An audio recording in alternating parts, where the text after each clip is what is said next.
So hello learners, कैसे हैं आप लोग। मैं आशा करता हूं आप लोग अच्छे होंगे और अपनी पढ़ाई अच्छे से कर रहे होंगे। तो आज के इस वीडियो में हम लोग यूपी पुलिस कांस्टेबल का प्रैक्टिस सेट लगाने वाले हैं। ये इस सीरीज़ में 5वां वीडियो है। अगर आपने बाकी 4 वीडियोस ना देखे हों तो ज़रूर जाके देखें, क्योंकि वो आपके लिए काफ़ी हेल्पफुल हो सकते हैं। ये सेशन आप पूरा अटेंड ज़रूर करिएगा और अपने सभी दोस्तों तक शेयर ज़रूर करिएगा। तो चलिए शुरू करते हैं सामान्य ज्ञान एवं सामायिक विषय से। तो पहला क्वेश्चन है, 1857 विद्रोह के दौरान भारत का गवर्नर जनरल कौन था। A Lord Dalhousie, B Lord Canning, C Lord Mayo, D Lord Ripon. इससे पहले कि हम लोग गवर्नर जनरल के बारे में जाने, पहले ये जान लेते हैं 1857 का विद्रोह था क्या। 1857 के विद्रोह को हम लोग कहते थे सिपॉय म्यूटनी। सिपॉय म्यूटनी क्यों कहा जाता था? क्योंकि ये एक मास लेवल पे विद्रोह चल रहा था। ठीक है, मास लेवल पे विद्रोह था। इसमें जितने भी भारत के बड़े बड़े क्या कहते हैं राजा थे, क्रांतिकारी थे, बहुत लोग शामिल थे और उन सब ने प्रयास किया था अंग्रेज़ों के खिलाफ़ लड़ने का।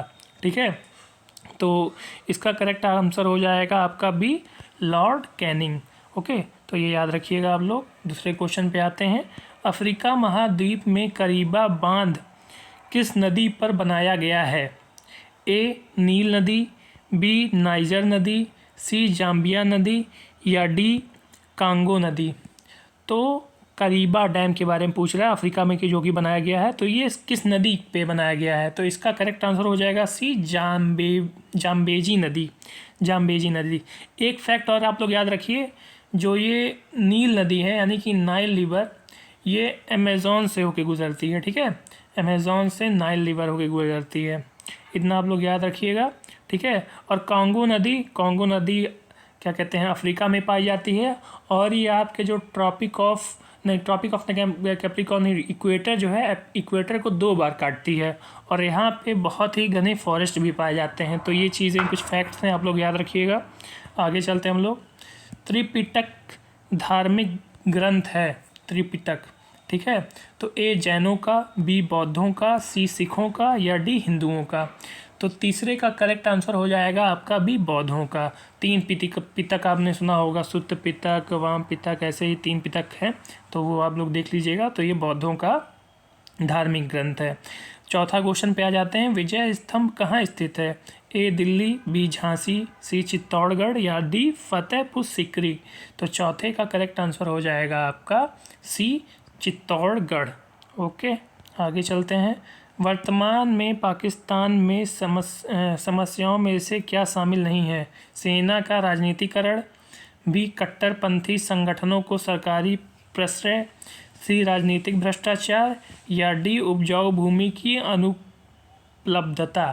तो इसमें 5वें का करेक्ट आंसर हो जाएगा आपका डी उपजाऊ भूमि की अनुपलब्धता, क्योंकि यही एक समस्या है जो कि वहाँ पे नहीं है। क्योंकि वहाँ पे उपजाऊ भूमि ज़्यादा है, वहाँ पे कट्टरपंथी भी हैं, वहाँ पे सेना में राजनीतिकरण भी है, क्योंकि जानते ही हैं वहाँ पे जो वहाँ की सेना है उसके पास ज़्यादा पावर है पॉलिटिकल पार्टी से ज़्यादा।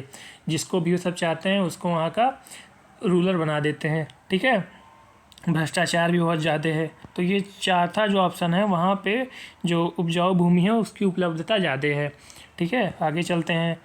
संसद को भंग करने में कौन सा सक्षम है। तो ये इसमें एक राष्ट्रपति, बी विपक्ष के नेता की सहमति से मंत्रिमंडल, सी संसद के दोनों सदनों में संकल्प द्वारा, डी कोई भी नहीं। तो 6वें का करेक्ट आंसर हो जाएगा ए राष्ट्रपति से के ऑर्डर के द्वारा ही जो संसद है उसको भंग किया जा सकता है। आगे चलते हैं हम लोग, आगे आ जाते हैं क्वेश्चन नंबर 7।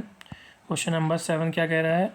राष्ट्रीय एकता परिषद NIC का अध्यक्ष कौन होता है। ए प्रधानमंत्री, बी वित्त मंत्री, सी गृह मंत्री या डी राष्ट्रपति। तो 7वें का करेक्ट आंसर हो जाएगा ए आपका प्रधानमंत्री। एक चीज़ और आप लोग याद रखिएगा, वो क्या याद करना है, जो प्रधानमंत्री है, प्रधानमंत्री नीति आयोग, जो नीति आयोग है 2015 में जो बनाया गया था नीति आयोग, उसका भी क्या कहते हैं एक्स ऑफिशियो चेयरपर्सन होता है। यानी कि उस प्रधानमंत्री के पास PM का तो अहदा है, उसके साथ ये एक्स ऑफिशियो चेयरमैन भी है। किसका? नीति आयोग का। नीति आयोग किसे रिप्लेस करके बनाया गया था? प्लानिंग कमीशन को। प्लानिंग कमीशन, कितने प्लानिंग कमीशन आए थे? प्लानिंग कमीशन आए थे आपके 12। ठीक है, तो ये सब कुछ फैक्ट्स हैं, आपको याद रखने हैं। और प्लानिंग कमीशन का कब बनाया गया था? 1950 में। और पहला प्लानिंग कमीशन कब आया था? 1951 से 1956। और ये किस पे बेस था? इसका बेस था आपके एग्रीकल्चर पे। एग्रीकल्चर पे ज़्यादा ध्यान दिया गया था, क्योंकि उस समय जो हमारा क्या कहते हैं इकोनॉमी थी, उसमें बहुत ज़्यादा भुखमरी थी, गरीबी थी। तो उसको एक तरीके से फ़ाइट करने के लिए सबसे ज़रूरी उस समय एग्रीकल्चर ही था। जब तक लोग गरीबी से, भुखमरी से इजाज़ नहीं पाएंगे, तब तक आगे का कुछ सोच ही नहीं सकते। सबसे बड़ी नेसेसिटी होती है खाना। ठीक है, तो आगे चलते हैं हम लोग क्वेश्चन 8 की तरफ। क्वेश्चन 8 क्या कह रहा है? कान काटना मुहावरे का अर्थ क्या है? कनकटा होना, चतुर होना, मूर्ख होना या विनम्र होना। तो 8वें का करेक्ट आंसर हो जाएगा आपका भी चतुर होना। 9वें क्वेश्चन पे आते हैं, निम्नलिखित में से कौन सा युग्म सही सुमेलित नहीं है? A Thomas Raleigh, B Thomas Raleigh विश्वविद्यालय आयोग, बी एंड्रयू फ्रेजर पुलिस आयोग, सी स्टॉक मार्नक्रीफ सिंचाई आयोग या डी एडम लेंसडाउन सैन्य आयोग। तो इसमें कौन सा ऑप्शन ऐसा है जो सुमेलित सही नहीं है? तो इसका 9वें का हो जाएगा आपका correct answer D Adam Lansdowne सैन्य आयोग। ओके, आगे चलते हैं हम लोग। फीफा के अनुसार वर्ष 2026 में विश्व फुटबॉल कप में कुल कितनी टीमें भाग लेंगी? ए 36, बी 40, सी 48, डी 52। तो 10वें का करेक्ट आंसर हो जाएगा आपका सी 48। आगे चलते हैं हम लोग। कुकी किस राज्य से संबंधित है? कुकी से आप एक चीज़ और समझते होंगे, कुकी क्या कहते हैं? जो चॉकलेट बिस्किट्स आती हैं उसको भी कुकी कहते हैं, पर वो ये कुकी और उस कुकी में अंतर है। तो ए ऑप्शन क्या कह रहा है? नागालैंड, बी मेघालय, सी मणिपुर या डी त्रिपुरा। तो 11वें का करेक्ट आंसर हो जाएगा आपका सी मणिपुर आपका नॉर्थ ईस्टर्न स्टेट है। ठीक है, नॉर्थ ईस्ट में पाया जाता है। मणिपुर में अभी एक बहुत ही बड़ा वो भी चल रहा था, एक इशू चल रहा था मणिपुर में, आप लोग जान रहे होंगे कि महिलाओं का बलात्कार, रेप इतना ज़्यादा सब कुछ बढ़ गया था। जो कुकी और जो दूसरी कम्युनिटी है उसमें इतना ज़्यादा वो चल रहा था, एक राइवल चल रही थी। तो वो चीज़ हम लोगों ने मणिपुर में देखा था।